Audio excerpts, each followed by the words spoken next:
My name is Colin Matthew Ellis. I am a student at Liberty University in the School of Aeronautics. This PowerPoint presentation is a summary of the research paper from Module 6. It is entitled ICAO Strengthening the Safety Platform. Any correspondence can be sent to Colin Ellis at eellis42@liberty.edu.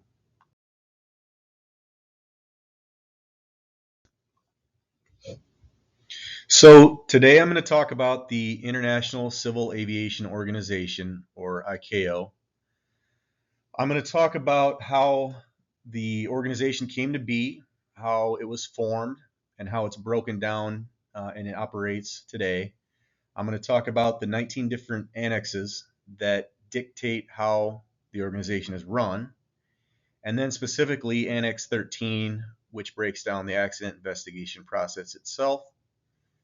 Then I'm going to talk about a couple different case studies that are unique and how they apply from a legal standpoint to ICAO moving forward. I'm going to talk about a couple ethical concerns and how they apply from a legal standpoint. And then I'll wrap it up with a conclusion. And then at the end, I'll have a reference page of references that were used in the making of this PowerPoint and not the complete research paper.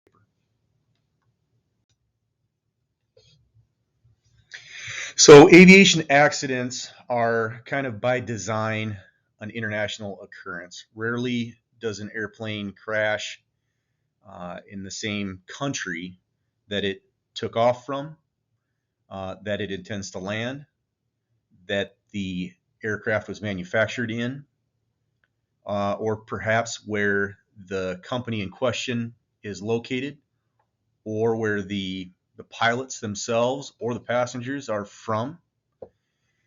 The International Civil Aviation Organization, or ICAO, it came from the Chicago Convention. It's otherwise known as the Convention on International Civil Aviation of 1944. It was actually formed after some litigation on April 4th, 1947. It is well known that it's one of the most important instruments of public international aviation law in history. It was an update to the Paris Convention of 1919. Initially, there were 52 countries that signed the treaty, and now there is 193 signatory states of the UN that are a party. The ICAO itself has a council, which is built from 36 member states. The assembly meets every 3 years. That is when the council is elected, and any topics that need to be discussed will be handled at the assembly, and then the council will sort of run things during those 3 years. ICAO has 6 main branches: the Air Navigation Bureau, the Air Transportation Bureau, the Technical Cooperation Bureau, the Aviation Security and Facilitation Bureau, Legal Affairs and External Relations Bureau, and the Bureau of Administration and Services. And the Air Navigation Bureau is highlighted because that is what Annex 13 actually falls underneath in the accident investigation process. We're going to talk a little bit about standards and recommended practices. That is essentially where a lot of this information is going to live.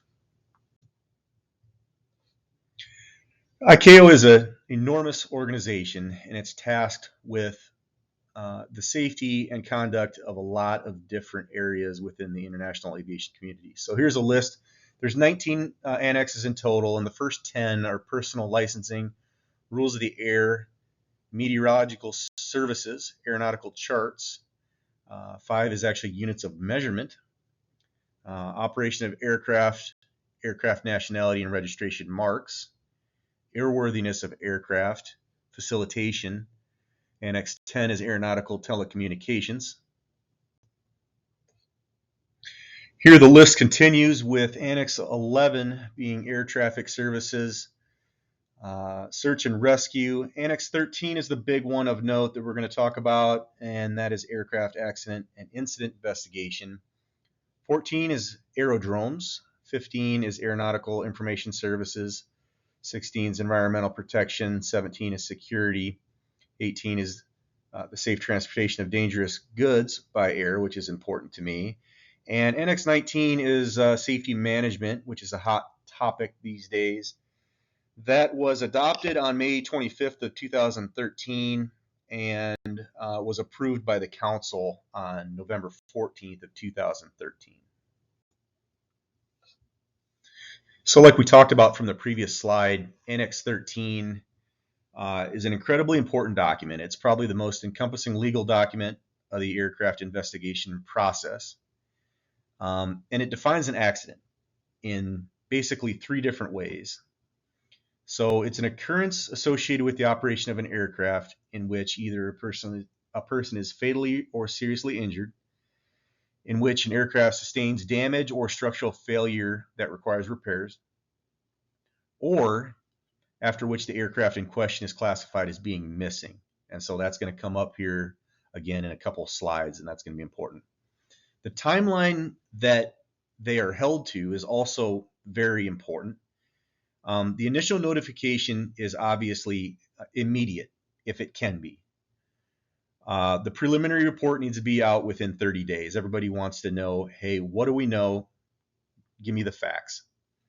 The interim report, if it's needed, is going to have to come in less than a year from the mishap. And then the very important document, the final report, needs to come out as soon as possible. And then ICAO talks about it in a couple different places that it should be less than a year. But obviously there's going to be extenuating circumstances in a lot of different accidents where it might take longer than that. And again, we're going to talk about that in a minute. But it says in no later, in any case, when possible, no later than 18 months from the mishap. Annex 13 itself is broken down into 6 different summary sections. So number 1 is the International Standards and Recommendation Practices, or SARPs. We talked about that earlier. Standards are required to be adhered to by member states. Recommended practices are, just like it sounds, recommended. In any case, notification needs to be given to ICAO if a member state is planning to not adhere to one of those things. Procedures and Air Navigation Services, or PANS, is the next section. Regional Supplementary Procedures, or SUPs, is the next section. That's basically a section that there's extra data that would bog down the SARPs. So they're going to put it in that section if there's something that needs more clarification. Technical manuals is going to be just that. It's going to be very, very extremely technical data that is going to be needed in many cases with regards to systems of the airplane is one that comes to mind. Air navigation plans and ICAO circulars is the last section. And that is, if you're familiar with FAA circulars, it's a very similar aspect to that. It's something that comes out that needs to be adhered to in a timely manner.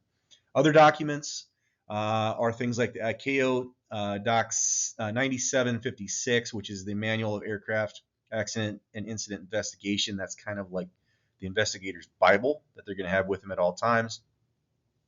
The Aircraft Flight Manual itself, how the pilot is actually employing the airplane, flying and operating the airplane. Maintenance docs and other historical data, what has been done to the airplane, what hasn't been done, what should have been done. And then another really important piece of information to the investigator is the cockpit voice recorder documentation. What were they saying? That's going to give them an idea of what were the pilots at least saying, if not thinking. So I'm going to talk about a couple different case studies and why they're applicable. The first is Germanwings Flight 9525. So this happened on March 24th, 2015. Germanwings is a subsidiary of Lufthansa. It departed from Barcelona and it was trying to get to Dusseldorf, Germany. Andreas Lubitz was the first officer, and they concluded that he locked the captain out of the Airbus 320 cockpit. This was obviously after the cockpit changes of 2001. The airplane impacted a rugged and remote location near the town of Lervenay in the French Alps. All 150 people on board died, and the final report determined that First Officer Lubitz had intentionally locked out the captain. It wasn't an accident, and then he proceeded to purposely crash the airplane. So the findings from this accident showed a number of things. Mental health was obviously a huge concern with the first officer. He'd undergone extensive treatment. He had been treated multiple times. Before this accident happened, he had actually been put on a new medication. He was diagnosed with severe depression and suicidal ideation. Obviously, this is a very sensitive topic with confidentiality being important. However, clearly he wasn't monitored appropriately either by Germany, the aviation authority there, or Germanwings, or Lufthansa. And the international standard in this case was not held to a high enough level. And because of that, the transparency suffered. And obviously, this accident was fatal to 150 people. The French Bureau of Inquiry and Analysis for Civil Aviation Safety, BEA, they took quite a bit of time to release the final report. In this case, it took 21 months. That impeded safety because the findings weren't able to be shared. They weren't able to look at the appropriate monitoring systems like we have in the United States. And the implication of the two-person cockpit rule was delayed because of it. The second flight we'll look at is Malaysian Airlines flight MH370. This is on March 8th of 2014. The flight departed from Kuala Lumpur in Malaysia en route to Beijing, China. It was about 38 minutes after takeoff, and air traffic control lost all contact with them. It was a Boeing 777. The airplane was lost in the South China Sea, presumably, and all 227 passengers and 12 crew members aboard are presumed dead. The complete vessel has never been found, although parts of it have washed up in various places, which obviously creates unique challenges for the investigators, both physically and legally. We'll talk about some of the implications from this investigation. The search and rescue operations were ongoing while the investigators were doing their initial reporting. It's something that was unprecedented. They hadn't seen it before or dealt with it before and weren't prepared. Victim family members were a hindrance in many ways to the investigation because they were kept in the dark. They were in obvious disbelief because it didn't seem to them that this could be happening. There was no airplane. There was no bodies of their loved ones. The forces of the ocean in this part of the world proved extremely problematic to not only that search and rescue operation, but the investigation itself. There was no real-time tracking that was used that might have been utilized during that time. The final report has still never been issued, either from the Malaysian government or the Australian Transport Safety Bureau, which is assisting. And because of that lack of information and advances in technology that might help with some of the real-time tracking have suffered. So there are some ethical considerations that come into play here. Survivors and victims or families may be undergoing a number of different issues. There may be grieving in many different ways. There might be a loss of life. There may be legal concerns that are happening. They may be experiencing financial ruin, or potentially they might have an interest in financial gain with the outcome and the findings of the investigation. They may be displaced from their homes because the accident maybe happened in a different location and they might be wanting to be a part of that. Psalm 34:18 says, "The Lord is near to the brokenhearted and saves the crushed in spirit."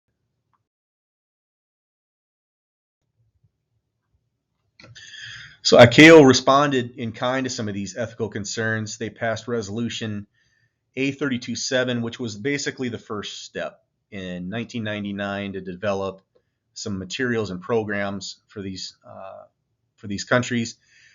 In 2013, they published assistance to aircraft accident victims and their families. In October of 2018, they actually held a special session to address assistance problems. In 2021, they hosted a special meeting for Aircraft Victims Families Federation International. And in that same year, in December, they held a symposium of assistance to aircraft accident victims and their families. They actually changed Annex 13. They made an amendment number 29, which made these assistance programs from practice 846 to standard 847. So now a standard is mandatory to be complied with. And in February 20th, they actually established International Day commemorating aircraft victims and their families, a international day for that. Some of the key points we talked about: aircraft accidents require a centralized guidance due to its international nature and the disputable conflicts that can rise because of that, and ICAO serves as that governing body. The unpredictable nature of aircraft accident investigation necessitates the need for the extensive guidance and the documentation that we talked about. The investigation reports in today's world, they have to be faster paced just to adapt to all of the emerging technologies on a daily basis. More transparency is required in the medical monitoring, at least to the extent that each country is maintaining an appropriate level of monitoring. And finally, ethics play an important role in the care and handling of all humans that are impacted by an aircraft accident investigation.